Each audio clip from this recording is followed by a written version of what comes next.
Hello everyone, today we'll talk about how to fix or how to solve your Netflix.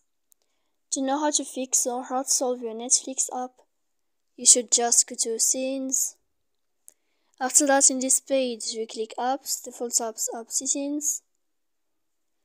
When you'll find this list, you will enter to the window of Netflix. Here in this page of App Info, you will click on First Stop and you will click OK. Then you will enter to the window of Storage. Here we click Clear Cache. Don't click Clear Data because that can cause you errors on your app.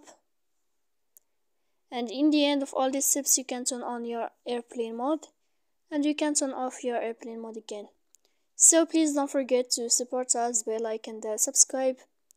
See you next time in another video and thank you for watching.